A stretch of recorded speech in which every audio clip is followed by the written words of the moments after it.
কোরবানির ঈদকে ঘিরে ক্রেতাকে আকৃষ্ট করতে নানা নামের গরু লালন পালন করছেন খামারিরা। এদের আকৃতিও বিশাল।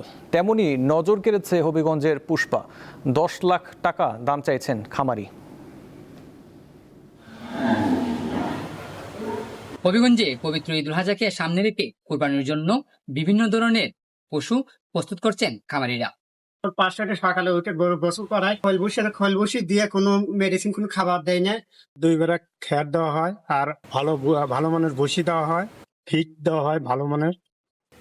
বিভিন্ন খামারে গরু প্রস্তুত করলেও বিশেষ করে ছোট্ট এবং মাঝারি গরুর চাহিদা রয়েছে বলে খামারিরা জানিয়েছেন।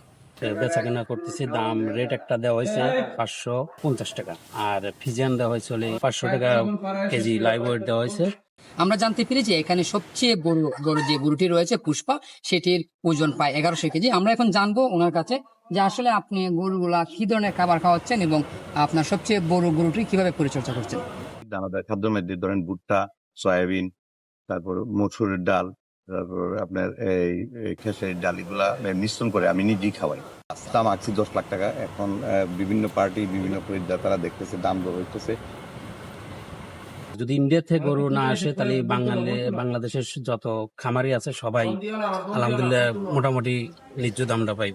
ভারতীয় যদি গরু প্রবেশ করে তাহলে আমাদের এখানে বড় অঙ্কের একটা লস হয়ে যেতে পারে। সোনারঘাটে একটা অস্থায়ী হাট বসতো, সীমান্ত হাট নামে পরিচিত, কিন্তু এই বছর আমি খোঁজ নিয়ে দেখলাম যে হাটটা বসবে না। এই জন্য গরু আসার সম্ভাবনা খুবই কম। যাতে না আসে, বিজিবি অধিনায়ক ওনাকে আমরা অনুরোধ জানিয়েছি।